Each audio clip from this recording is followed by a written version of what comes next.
Static electricity challenge problem, charging by induction. When you charge an object by induction, you don't always have to use ground. Let's take a look at this example.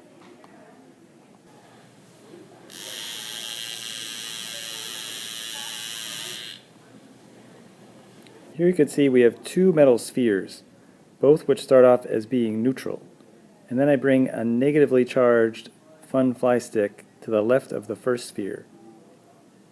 I then proceed to remove the second sphere from contact with that first sphere and then remove the fun fly stick. Can you label the charges on each of these spheres during this process? So let's break this up into 4 steps. Step A, when spheres A and B are in contact with each other and neutral. Step B, where A and B remain in contact and I bring a negatively charged fun fly stick to the left of A. Step C, where I separate and remove sphere B from contact with A, and then step D, where I remove the fun fly stick.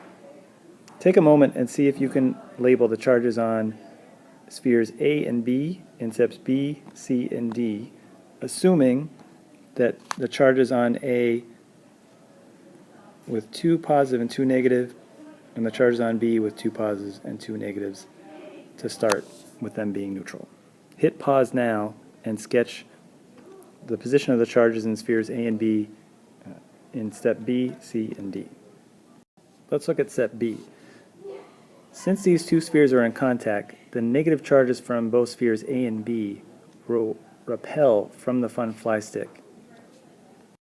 And we can see the negative charges from A can go into B and get as far away from the fun fly stick negative charges as they can.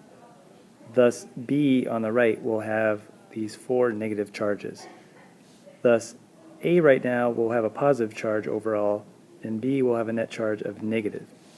Noticing also that B is polarized. If you notice, I'm also keeping with the consistent of moving the negative charges. So I've kept the positive charges where they were to begin with, and I'm just moving the negative charges and repelling those. Let's look at step C.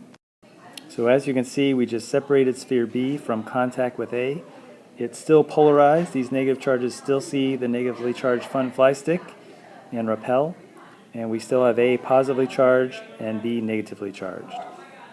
Let's see what will happen when we remove the fun fly stick and see what these charges do on A and B. Well, with the source of charge removed, that is the fun fly stick, the negative charges on sphere B now just randomly arrange themselves. So we are left with A that is positively charged and B that is now negatively charged, but notice it's not polarized. We would now say that sphere A is charged positively by induction and sphere B is charged negatively by induction. And notice that we did not use ground.